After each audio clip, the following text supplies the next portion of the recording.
Please welcome to the stage Lucy Barber as she delivers What Good Could a Change Do You? So tonight I'm going to talk about identity and why we tend to lose ourselves when looking for it. When I was in high school, a friend of mine was struggling with the question, who am I? And she remarked about how jealous she was of me, who seems so secure in who I am, and what makes Lucy, Lucy. And that made me a little bit confused because I thought, well, I didn't know people thought I had my act together in that way, but I don't mean to say that I'm not confident. I mean, I don't think identity and confidence are synonymous, but what I mean to say is identity is and should be an ephemeral, ever-changing part of each and every one of us, as individuals and more importantly as a culture. And so the slide that's coming up behind me in just a few seconds here will be a still from the movie What's Eating Gilbert Grape. And in it, Juliette Lewis has just met Johnny Depp, who plays Gilbert. She's just met his mother, and she's been begging him the whole movie to meet her, and finally at the end they do, and we only hear them exchange two lines. Mrs. Grape says, "Well, I've not always been like this," to which Juliette Lewis says, "Well, I've not always been like this either." And I don't know of one movie review or critic that's picked up on the profoundness of this line, but it hits home for me every time, and maybe it's because it's the most dramatic representation of it, but over the course of our lives, we change a huge amount physically. We go from a baby at 2 feet tall to a person on our deathbed, and it's rare that you see an old man and can pick his baby photo from a lineup. Now, I want to make the parallel that if we change so much physically over the course of our lives, why do we resist the change that takes place in the other areas of our lives? The changes that affect our identity, the changes that come with all the experiences that happen in Dr. Seuss's book, Oh, the Places You'll Go. Now, Meryl Streep has put it well, and she said, this is your time and it's normal to you. And it feels normal to you, but really there is no normal. There's only change and resistance to it, and then more change.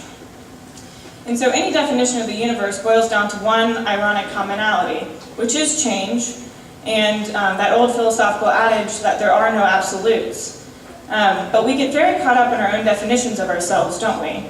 We don't just let our identities solidify, we look for ways to get them to solidify. So we don't have that annoying question in the back of our heads asking us, who am I? Who am I? And so we've got all of these things that we grow up with in our upbringing that solidify our identity, our parents, our friends, our jobs, our culture, and we aggregate all of that data and come to decide which side of the fence we stand on major issues. For or against abortion, for or against gay marriage, for or against affirmative action. And to prove the point that we know who we are, we enter conversations around these topics defensive of our own stance, not open to the changes of perspective that these conversations could bring about.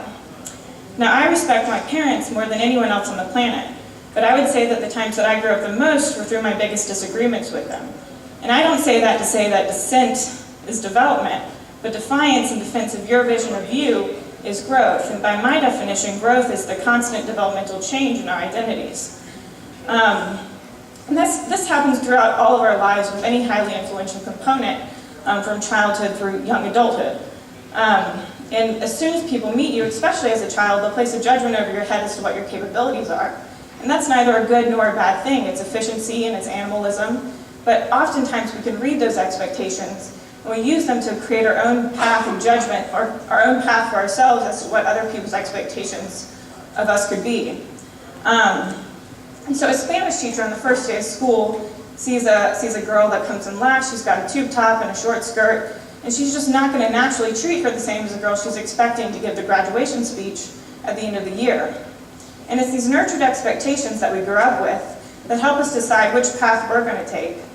And what I would recommend, and what my challenge to myself and to all of you, is to break away from these nurtured expectations. Don't adhere to the want to be an expert in all areas. Don't even want to be or have a strong opinion on all things. What I would say is let them go. With your experiences will come great change in your perspective if you allow it. It's through letting go of these nurtured expectations that we'll see any kind of societal change. So we have to fight the expectations that create stereotypes that people will then play into, as well as fight to break away from the expectations people placed around us that we're now playing into for our own lives past. The thing I want to leave you with tonight is not look at someone for the first time you meet them and expect them to be X, Y, and Z. Allow them to be any letter in the alphabet and see if they can surprise you. A change, it really will do you good going from a small bowl to a bigger bowl if you're open to the new experiences that change can perpetuate. Thank you.